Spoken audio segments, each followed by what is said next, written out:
Hey, it's Mark from You Can Plumbing. I'm here today to talk to you about 6-7 weeks of owning the Glacier Bay Power Flush toilet. Is it everything that I hoped it would be, or is it more? It's in the kids' bathroom, so I got 5 kids using it, so I'd equate that probably like 5 offensive linemen using a toilet.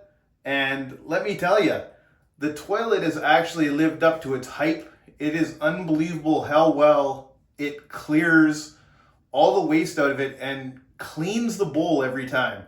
Which, I gotta tell you, if you have a toilet, when you have kids, that when they flush it, it actually flushes everything away.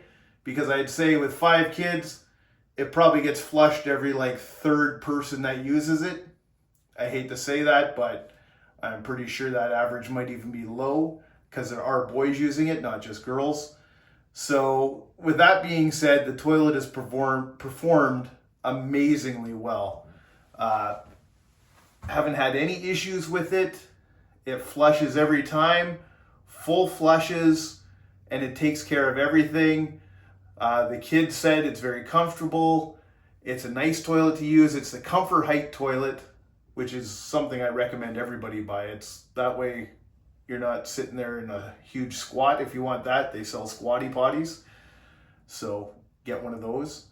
But this toilet, it's very good. It's definitely, now that I've owned it being called a power flush, I would say, I guess there's no real like government enforcement in plumbing for what you call your fixtures, but traditionally a power flush is where the water shoots out of that jet at the bottom of the toilet, whereas this is the power flush is caused by creating a vacuum through the backside of the trap, which creates an amazingly strong flush. You've seen the videos, I've showed you that.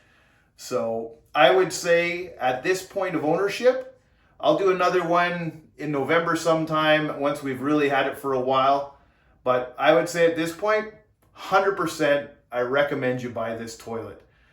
I have heard there's some issues with these toilets, same as any other toilet, like flappers, stuff like that. Easy fixes. I'm going to do a video about how to replace the gaskets in here. It's coming up in the next week or so. So stay tuned for that. I'd also like to say, please like and subscribe to my channel.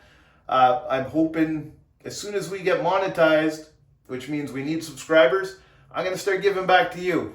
I want to give back somewhere around 50% of what YouTube pays me. I want to give it straight back to you guys in the form of draws or however we can figure it out. But with that being said, that's all for today. Thank you very much for watching You Can Plumbing, and we'll see you on the next one. Bye-bye.